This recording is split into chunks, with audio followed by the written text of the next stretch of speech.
करेन मी आणि ऑलमोस्ट सगळीच फॅमिली अचानक आले तर आले कॅमेरासमोर, किंवा मुद्दा मी कधी आणण्याचा प्रयत्नही नाही करत.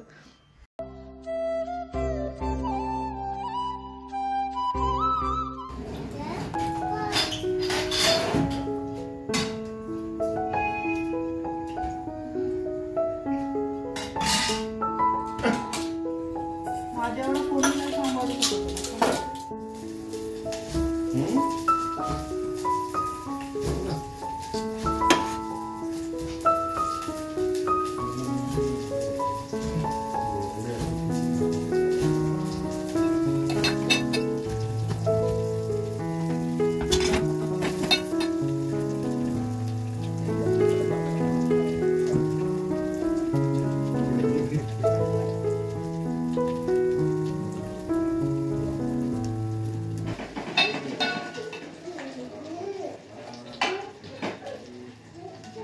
मी बनवत आहे आणि थोडेसे छोले केले होते आणि टमाटरची कढी करते आणि थोडेसे ड्रमस्टिक करते आता, कारण मग उद्याला पण वेळ नाही मिळणार मला. सगळे ते दिले होते ब्लाऊज वगैरे शिवायला, उद्या ते रिसीव करायचं आहे त्याच्यामुळे, आणि परवा पण मग वेळ नाही मिळणार कारण गावाकडे निघून जाऊ आम्ही परवाला. त्याच्यामुळे मग आधी कमी त्यामध्ये थोडेसे सुकल्यासारखे पण झाले होते, त्याच्यामुळे मग आता हे शिलून घेते. एक मिनिट ॲड करायचा सोबतच.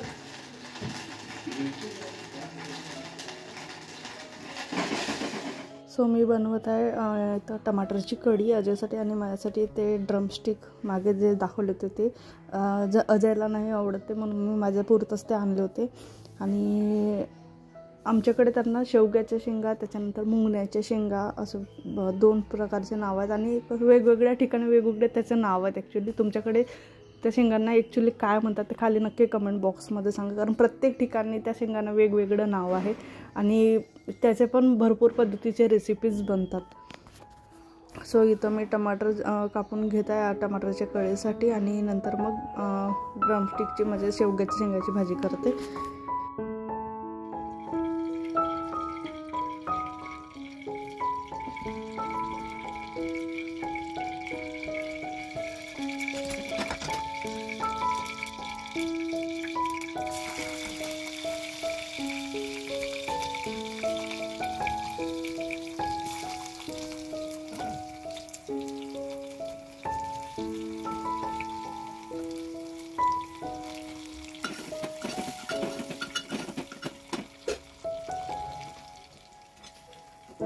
असे शिलून घेतले पूर्ण एक एक. आणि जर कुणाला भेंडीची कढी माहीत असेल तर ती पण या पद्धतीनेच बनवलं जातं.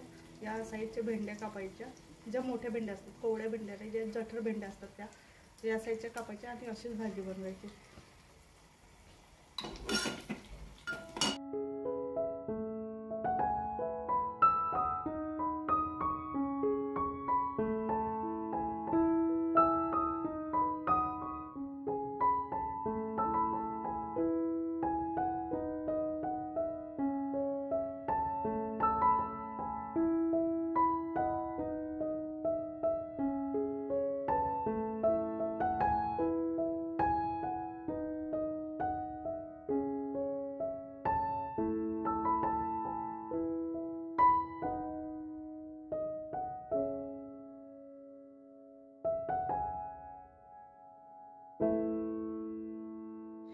Good morning. So next day आहे. काल पण स्वयंपाक वगैरे केला आणि मग अन्वी काय माहिती अन्वीला आजकाल खूपच माझ्या अंगावर राहणं सुरू केलं आहे. तिने उतरतच नाही खाली माझ्या अंगावर आणि काल अजयकडे जायला तयार नाही. सो ते एक तिचं नाटकं सुरू. सो आज आहे फ्रायडे आणि आज जाणार आहे मी संध्याकाळला कपडे रिशू करायचे आहेत त्या ताईकडून. सो तो व्लॉग ते सगळं तुम्हाला नेक्स्ट व्लॉगमध्ये बघायला मिळेल. त्याच्यानंतरच्या व्लॉगमध्ये हा व्लॉग ॲक्च्युली कालचा व्लॉग मी कंटिन्यू करते आहे. आणि सॅटर्डेला चाललो आम्ही गावाकडे कारण संडेला प्रोग्राम आहे, जसं मी गेल्या 2-3 दिवसापासून व्लॉगमध्ये व्हिडिओमध्ये म्हणत आहे. तर ॲक्च्युली प्रोग्राम आहे रिटायरमेंटचं. सो मागे जो झालं तर एक छोटंसं सेलिब्रेशन आम्ही घरच्या घरी केलं होतं, पण आता जो संडेला जो ठेवला आहे तो प्रॉपर सगळे रिलेटिव्स वगैरेंना बोलवून मोठं प्रोग्राम ठेवलेला आहे. सो त्याची सगळी तयारी सुरू आहे आता. मागे जेवढे पण काही शॉपिंग वगैरे झाले सगळे त्याचंच. खूप जास्त गरमी सुरू झाली आहे, म्हणजे अन्वी झोपतच नाही. दुपारला पण एसी लावावं लागते आहे. म्हणजे 2 दिवस झालं दुपारी पण एसी सुरू करावी लागत आहे, कारण तिची त्या दिवशी तब्येत खराब झाली. दुपारला नाही म्हणा, ते ॲक्च्युली झालं सकाळपासूनच सुरू, म्हणजे 12-1 वाजेपासूनच. कारण दुपारी ना इतकी उष्णता आता राहते ना, आणि काय होतं ना या रूममध्ये या साईडने ऊन असल्यामुळे ही जी रूम जास्त हीट असते दुपारच्या वेळेला. समोर हॉलमध्ये तेवढं काही वाटत नाही. सो तिला ना आधीपासूनच थोडंसं उष्णतेचा प्रॉब्लेम आहे. तिला थोडीशी जरी उष्णता वाटली ना की तिच्यामध्ये तिला डिसेंट्री सुरू होऊन जातं. सो कारण ती बाहेरचं असं काही खात नाही आणि देत नाही मोस्टली. तिला जे काही असतं तिचं ते घरचंच फूड असतं आणि मोस्टली तिचं मिल्कच असते ते, आणि त्याच्यामुळे ती दुपारी झोपली पण नाही आणि त्या दिवशी तिला डिसेंट्री पण सुरू झाली. सो शेवटी औषध द्यावीच लागली रात्रीला, नाही तर रात्रभर झोपून नसतं तिला. आणि इकडे अन्वीचे हे लागलेले आहेत.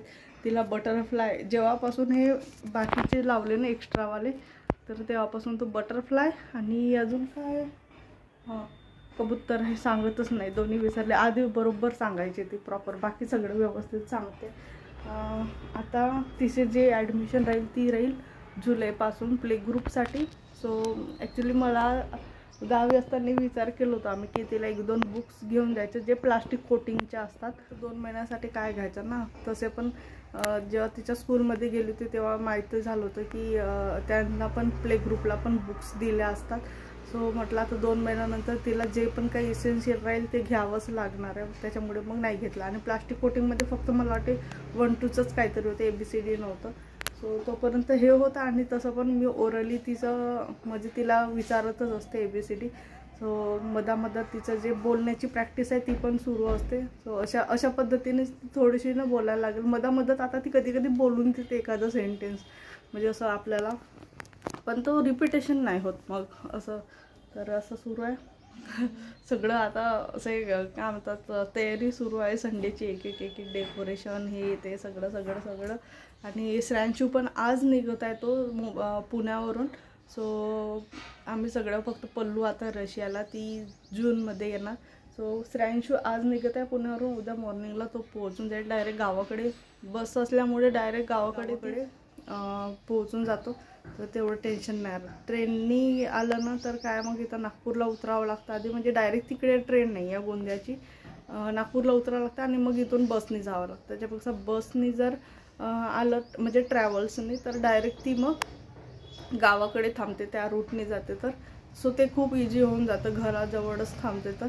आणि मग काय नाही, उद्याला आई बाबा वगैरे जाणार आणि उद्या संध्याकाळला आम्ही पण निघून जाऊ इथून नागपूरवरून. जे पण काही आता समोरचे काय म्हणतात जे पण काही इव्हेंट्स आता राहील संडेचं, जे पण जसं काही प्रोग्राम राहील ते सगळं तुमच्यासोबत समोरच्या व्लॉगमध्ये शेअर करेन मी. आणि ऑलमोस्ट सगळीच फॅमिली राहणार आहे ना, भेटवेनसुद्धा तुमच्यासोबत. आजपर्यंत तुम्ही बघितलं असेल पण एक्झॅक्ट तुम्हाला माहिती नाही की कोण आहे, एक्झॅक्ट कोण लागतो. सो ते पण मी पॉसिबल झालं तर शेअर करेन, कारण प्रत्येकजण तेवढं कॅमेरा फ्रेंडली नाही राहत, प्रत्येकजण कम्फर्टेबल नाही राहत. आमच्या घरात अजूनही कम्फर्टेबल नाहीत, म्हणजे माझी आई तरी झालेली आहे आता कम्फर्टेबल, पण बाबा तेवढे कम्फर्टेबल नाही आहेत अजूनही. सो असे अचानक आले तर आले कॅमेरासमोर, किंवा मुद्दा मी कधी आणण्याचा प्रयत्नही नाही करत. सो बाकीचे सगळे फ्रेंड आता कॅमेरा फ्रेंडली झाले आहेत, त्याच्यामुळे तेवढं टेन्शन नाही राहत. आणि कसं आहे ना, कधी कधी ॲक्च्युली अन्वी असल्यामुळे पॉसिबल नाही होत. म्हणजे एक जण तर जे बघतो तिला, नाही तर मग मी बघते बाहेर असताना, तर अशा वेळेस कॅमेराही पकडणं पॉसिबल नाही होत. मला कधी कधी ना असं वाटतं की कोणीतरी एक जण सोबत पाहिजे कॅमेरा. कारण काही काही ठिकाणी ना काय होतं ना, जसं आता मी शॉपिंग वगैरेला जाते, जसं त्या दिवशी बर्डीला गेली तर शॉपिंग पण करणे आणि कॅमेरा पण ऑन ठेवणे, अशा वेळेस ना ते पॉसिबलच होत नाही. कारण कॅमेरा पकडणार की कपडे बघणार असं होऊन जातं ते. अशा वेळेस असं वाटेल की कुणीतरी सोबत पाहिजे जो कॅमेरा हँडल करू शकतो अशा वेळेला तरी. आणि मे बी आता जेवढे पण समोर प्रोग्राम्स राहतील घरचे, सो अशा वेळेस मला कुणीतरी ठेवावंच लागेल. कारण घरचे प्रोग्राम म्हटलं तर कंटिन्यू आपण कुठल्या आणि कुठल्या कामामध्ये बिझी. आजचा व्लॉग मी इथंच एंड करते आहे. भेटू आपण नेक्स्ट व्लॉगमध्ये. Till then bye. अँड झालं इकडे सुरू, आता काही खरं नाही आहे. चला बाय बाय.